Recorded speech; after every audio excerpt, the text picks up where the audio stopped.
Alright, positive day, Gilivers. This is Dr. Gigi Disunga from I Can Change Project. Magandang gabi sa lahat mga Gilivers natin. And this is the first time po tayo mapanood sa YouTube channel. Thank you very much.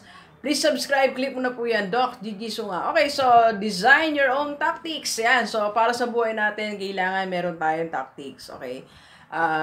Kanya-kanyang tactics lang yan para magtagumpay tayo sa buhay. Di ba? Alright, so the next big things. Okay, in business this 2019. Ano ba yung big thing na pwedeng makatulong sa inyo, makatulong sa atin this 2019 sa inyong negosyo, okay? So, bago yan, Feb 9, nasa SM North tayo. Feb 10, Bulacan, Feb 16, Taytay Rizal, para sa ating provincial meet up. So, meron tayong vlog, magbablog ako ng business nyo, ay ko-coach ko po kayo. Kung gusto nyo sumama, message nyo ako 0939-525-4311. Doon naman sa mga malalayo or nasa ibang bansa, pwede tayo mag-online coaching. So, mag-message lang kayo. Alright, so the next two big things sa business. So, kung meron ka negosyo ngayon or nagbabala ka magnegosyo, there are two things na mangyayari that's coming ahead of us na actually existing na ngayon. Pero I think, tingin ko lang we're not that super expert. Pero based sa ating mga nakikita, na-experience na rin, at yung mga expert na napapainggan natin, napapanood natin. So, I think they will agree with me with this next two big things sa business. Okay? Number one, okay, this one, social media marketing. Ito yung mag-fuel ng iyong business. Ito yung magdadala sa'yo sa, sabi nga nila sa Tagalog rurok ng tagumpay. Ito yung magdadala sa'yo sa big sales.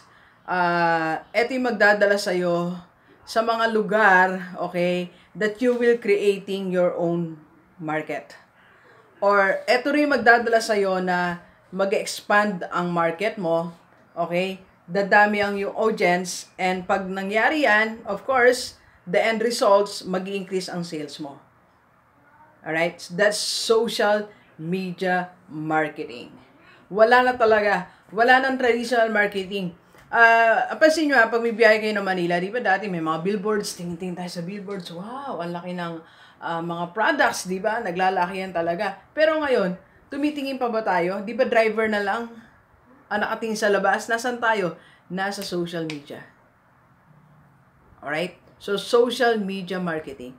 Mula bata, nasan sila?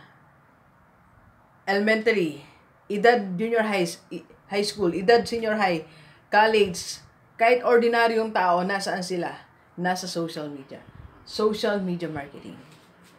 And it's, alright, parang napuputo lang ang ano natin. So, it's one of the keys para magtagumpay yung negosyo. Social media marketing.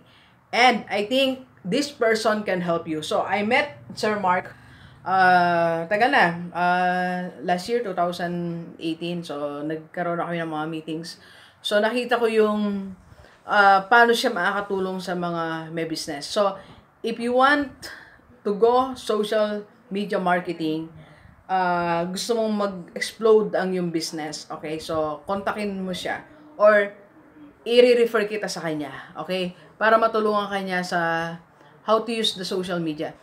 Marami nagmamarket sa social media. The problem is, hindi nila matumbok ang tamang market.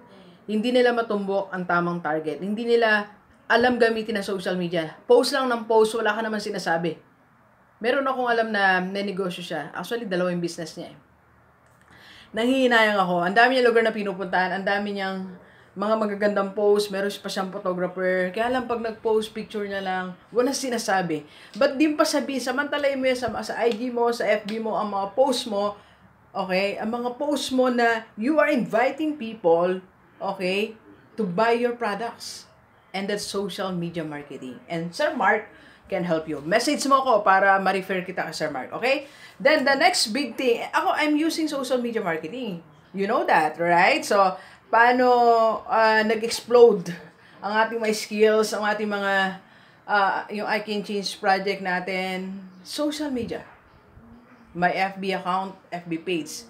Partida yan, di pa ako masyadong gumagamit ng IG, hindi pa ako gumagamit ng Snapchat and everything. Alright? So, ilang platform pa lang ginagamit ko, pero look how it boosts my business, my skills. Alright? Okay, so second, Second, next big thing in business is services or skill-based. Doon sa mga mag-start ng business na walang products, hindi alam saan magkakaroon ng products, o paano kukuha ng products, how to create their own products, pwedeng magkaroon ka ng just use your skill-based business. So like what I'm doing coaching, online coaching, okay, I'm doing training. So you can use your skills. You can use your skills to create your own business, at yan na ngayon nahanap ng tao. Kasi, listen ang daming taong gusto magkaroon ng negosyo. Pero the problem is, wala silang, hindi nila kung paano. So, they need coach. They need somebody. You might be that coach na kailangan nila. Maraming tao na may mga products, pero hindi nila alam kung paano i-package ang product nila. You might be the coach na magtuturo sa kanila on how to present their products. Maraming tao, may mga negosyo, pero hindi alam kung paano i-connect ang product nila sa market. Kasi dapat may connection eh. Dapat yung product mo, makonect mo sa market. Okay? Para mabili. Pag walang connect, pag may product ka lang, kahit gaano kaganda yan, wala. So, kailangan ipakita mo that your product is a necessity sa marketplace. And you can be that person na pwedeng tumulong sa tao na yon. You can coach them, you can mentor them. Okay? Or you can have your own company helping people how to connect your products to the marketplace. I'm sure familiar na kayo kay Danlac. Ang dami ko na nabanggit ko tungkol kay Danlac. Ang isa sa mga business niya is how to train people to become high closer. Skill-based business, yumayaman. Alright? So, look at Tai Lopez. Okay? One of his businesses is training people how to have their social media marketing business. Di ba? Skill-based. Look at Jan Orania. Okay? So, from Negosyo University. So, ang ginagamit niya is skill-based, training people. It's a business.